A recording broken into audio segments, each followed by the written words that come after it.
अस्सलामुअलैकुम वरहमतुल्लाहि वबरकातुहू।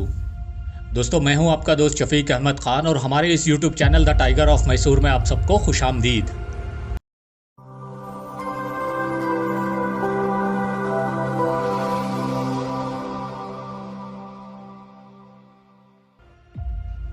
दोस्तों, कहा जाता है कि गद्दारी एक ऐसी बीमारी है कि ये जिसको भी लग जाए तो समझ लो उसकी पूरी ज़िंदगी और आखिरत बर्बाद हो जाती है। और दोस्तों, मैंने आपको यहाँ हमारे चैनल के ऊपर सुल्तान के कई गद्दारों के बारे में बताया है और आज जिस गद्दार के बारे में मैं आपको बताने जा रहा हूँ वो शुरू में तो सुल्तान का एक वफ़ादार और जंगजू सिपाही था, मगर लालच और दौलत के हवस में वो ऐसे बहका कि उसने गद्दारियाँ पे गद्दारियाँ की और फिर बाद में वो एक भयानक गंदी सी मौत को मरा। दोस्तों, मैं बात कर रहा हूँ मीर मीरान कमरुद्दीन ख़ान की, जो सुल्तान के इनर कैबिनेट का एक ख़ास कमांडर हुआ करता था और साथ ही साथ वो सुल्तान के रिश्ते के मामू का एक बेटा भी यानी कि उनका मौलेरा भाई भी लगता था। दोस्तों, वीडियो में आगे बढ़ने से पहले मैं आप लोगों से कहना चाहूँगा कि अगर आप हमारे इस YouTube channel the tiger of Mysore पे नए हो तो हमारे चैनल को सब्सक्राइब कर लीजिए और साथ ही बगल में बेल आइकन होगा उसको भी दबाकर ऑल नोटिफिकेशंस पे सेट कर लीजिए ताकि हमारी वीडियोज़ की नोटिफिकेशंस आप तक रेगुलरली मिलती रहे। दोस्तों, कमरुद्दीन का जन्म कहाँ और कब हुआ था ये तो कहीं पे भी नहीं मेंशन किया गया है, मगर कहा जाता है कि कमरुद्दीन सुल्तान से उम्र में थोड़ा सा बड़ा था और कमरुद्दीन के वालिद थे मीर अली रज़ा ख़ान, जो खुद एक बहुत ही बहादुर और दिलेर कमांडर हुआ करते थे और साथ ही वो सुल्तान के मामू जान भी लगते थे। मगर सवाल ये था कि कमरुद्दीन ने सुल्तान से आखिर धोखा क्यों किया था। दोस्तों, इस बात को जानने के लिए हमें इतिहास को पूरी तरह से खंगालना होगा, तभी हम कमरुद्दीन के कैरेक्टर को और उसकी आदतों को समझ पाएंगे। वैसे तो कमरुद्दीन के बारे में काफ़ी कम जानकारी अवेलेबल है दोस्तों, मगर मैं कोशिश करूंगा कि किताबों के ज़रिए से जितनी इन्फॉर्मेशन निकाल के आपको बता सकूं वो मैं बताऊंगा। दोस्तों, हम सबसे पहले कमरुद्दीन के बारे में जानते हैं जब सुल्तान खुद मालाबार के पास एक मुहिम या फिर एक्सपीडिशन के अंदर मसरूफ़ थे। लिखा जाता है कि एक बहरूपिया जिसका नाम सैयद महमूद था, वो कृपा के ख़ुद को नवाब का टाइटल देते हुए अंग्रेज़ों के साथ मिलकर कड़पा के ऊपर कब्ज़ा कर लिया था। और दोस्तों, जब ये ख़बर सुल्तान को मिली तो हज़रत टीपू सुल्तान ने कमरुद्दीन को एक लश्कर के साथ रवाना किए और कमरुद्दीन ने जुलाई 28 के आसपास सैयद मोहम्मद और अंग्रेज़ों की फ़ौज को बुरी तरह से हरा दिया। और इसी तरह से मैसूर मराठा वॉर में भी कमरुद्दीन ने पार्टिसिपेट किया था और कई लड़ाइयों में इसने अपनी बहादुरी दिखाई थी। और साथ ही नवंबर 1788 में राजा रवि वर्मा ने जब विद्रोह किया था तब भी सुल्तान ने एक फ्रेंच कमांडर लैली के साथ कमरुद्दीन को 6000 सिपाही देकर भेजे थे। दोस्तों, कहा जाता है कि कमरुद्दीन एक रूथलेस जनरल था जो सामने वाली फ़ौज को पूरी तरह से मिटा के रख देता था और साथ ही वो किसी पे भी बिल्कुल रहम नहीं करता था।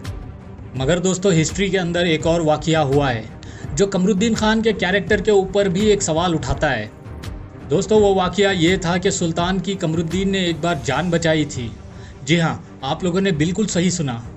कमरुद्दीन ख़ान ने अपनी जान की बाजी लगाकर सुल्तान की हिफाजत एक बार की थी।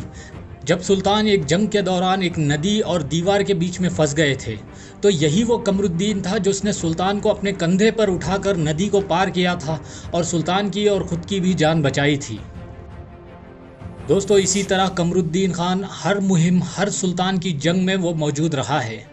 मगर तो इसकी हैवानियत और इसकी क्रूरता इतनी ज़्यादा थी कि कमरुद्दीन ख़ान की आदतों को सुल्तान भी कभी पसंद नहीं करते थे और शायद इसीलिए सुल्तान ने कमरुद्दीन का रिश्ता भी ठुकरा दिए थे।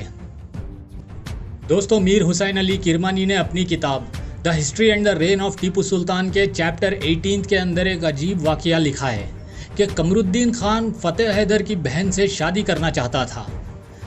यानी कि कमरुद्दीन ख़ान ने सुल्तान से उनकी बेटी का रिश्ता मांगा था, लेकिन क्योंकि सुल्तान कमरुद्दीन के कैरेक्टर को जानते थे कि वो एक हैवान की तरह बर्ताव करने वाला इंसान है, तो उसके रिश्ते को सुल्तान ने मना कर दिए। दोस्तों, किरमानी आगे लिखते हैं कि कमरुद्दीन यहाँ से इस रिश्ते के रिजेक्शन के बाद हर काम के अंदर केयरलेस हो गया था और वो बिना सुल्तान के इजाज़त या फिर हुक्म के भी कई जगहों पे हमले कर देता और कई लोगों के ऊपर भी जुल्म करता। और शायद इन्हीं हमलों को इतिहासकारों ने सुल्तान के नाम से जोड़कर बताया गया है।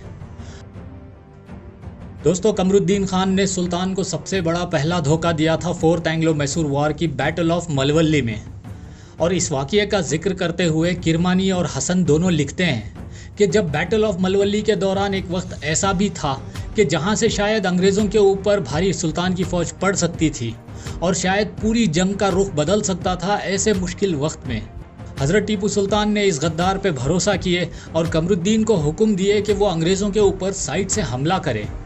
मगर दोस्तों, कमरुद्दीन ने अपने लश्कर के साथ मैदान जंग का चक्कर लगाते हुए सुल्तान की ही इन्फेंट्री के ऊपर हमला कर दिया। कहा जाता है कि इस हमले की वजह से सुल्तान की पूरी फ़ौज में खलबली मच गई कि आखिर हो क्या रहा है, क्योंकि कमरुद्दीन की फ़ौज अपने ही सिपाहियों को मारे जा रही थी और कमरुद्दीन की इस गद्दारी का पूरा फ़ायदा अंग्रेज़ों ने उठाया था। दोस्तों, कहा जाता है कि ब्रिटिश फ़ौज जब श्रीरंगपट्टनम तक पहुंचने में कामयाब हो भी गई, तब भी कमरुद्दीन ने किसी तरह का एक्शन नहीं लिया। मगर फिर भी कमरुद्दीन की एक और सबसे बड़ी गद्दारी होनी बाकी थी, और वो गद्दारी ये थी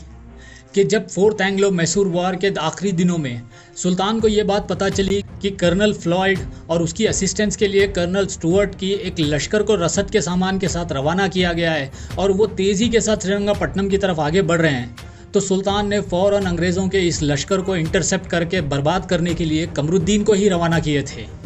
दोस्तों, इस लश्कर के अंदर कमरुद्दीन के साथ कहा जाता है कि 4-5 हज़ार सिपाहियों को भी भेजा गया था। मगर कमरुद्दीन, जो ऑलरेडी अंग्रेज़ों के हाथ बिक चुका था, उसने अंग्रेज़ों को रोकने के बजाय उनका रास्ता और आसान करते हुए श्रीरंगपट्टनम तक उनको पहुंचा दिया।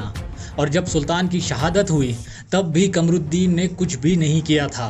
बस उसने कुछ ही दिनों के बाद अंग्रेज़ों के सामने आकर अपने लश्कर के साथ सरेंडर कर दिया। और जब अंग्रेज़ों ने अपने वफ़ादारों को इनामात के तौर पे कई जागीरें और दौलत वगैरह बांटने लगे,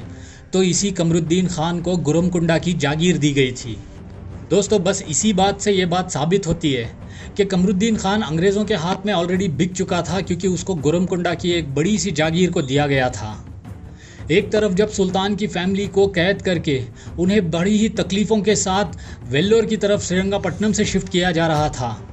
उसी वक्त दूसरी तरफ कमरुद्दीन एक जीते हुए बादशाह की तरह ढोल बाजों के साथ श्रीरंगपट्टनम से निकलकर अपने लश्कर के साथ गुरमकुंडा की तरफ कूच किया था। मगर वो बात कहते हैं ना कि गद्दारी की सज़ा हर इंसान को मिलकर रहती है, वैसे ही हुआ था कुछ कमरुद्दीन के साथ, क्योंकि सुल्तान के साथ गद्दारी करके उनकी शहादत के बाद उसने अपने लिए एक गुरमकुंडा की जागीर तो बनवा ली, मगर कुछ ही अरसे के बाद अंग्रेज़ों के साथ उसके ताल्लुकात ख़राब हो गए और बस एक ही साल के अंदर कमरुद्दीन खान की बड़ी ही भयानक और गंदी मौत हुई। दोस्तों, कमरुद्दीन की मौत किस बीमारी से हुई थी ये तो कहीं पे नहीं लिखा गया है, मगर किरमानी सिर्फ इतना लिखते हैं कि उसकी मौत एक गंदी और दर्दनाक हुई थी। दोस्तों, जब मैंने कुछ फोल्कलोर स्टोरीज़ में और कुछ वाक़यात में कमरुद्दीन के बारे में जानकारी इकट्ठा की, तो वहाँ से मुझे पता चला कि हो सकता है कि कमरुद्दीन खान को हेमोरॉइडल कैंसर हुआ हो, जिसकी वजह से वो पिछवाड़े से हग भी नहीं पाता था और शायद उसके आगे से उसका सभी गंदगी निकल आती थी, और शायद इस तरह से कमरुद्दीन खान की दर्दनाक और गंदी मौत हुई थी। अब दोस्तों, मेरा एक सवाल है कि आखिर कमरुद्दीन खान के जैसे गद्दारों ने गद्दारियाँ करके क्या पाया? हज़रत टीपू सुल्तान को तो शहादत का दर्जा हासिल हुआ और इन गद्दारों ने गंदी मौत को अपनाया और लालच और हैवानियत के चलते वो जहन्नम खरीद के चले गए। दोस्तों, हम सब लोग इस दुनिया के अंदर चंद दिन के मेहमान हैं, और यहाँ पर हम लोग अगर लालच और दौलत के नशे में चूर होकर इस छोटी सी ज़िंदगी के अंदर अपनी इतनी बर्बादी कर लें कि जिसकी वजह से हमारी आखिरत ही बर्बाद हो जाए, तो फिर क्या फ़ायदा ऐसी ज़िंदगी का। एक तरफ जहाँ पर सुल्तान के गुंबद पे आज भी उनके करोड़ों चाहने वाले हाज़िरी देते हैं और उन्हें सलामी पेश करते हैं, वही दूसरी तरफ कमरुद्दीन के जैसे गद्दारों की कब्रों के ऊपर कोई जाता तक नहीं है और ना ही किसी को पता है कि इन गद्दारों की कब्रें आखिर हैं कहाँ पे। दोस्तों, मेरी ये दुआ है कि अल्लाह हम सब के ईमान को मजबूत करे और हम सब को सिरातल मुस्तकीम पे चलने वाला बना दे, आमीन।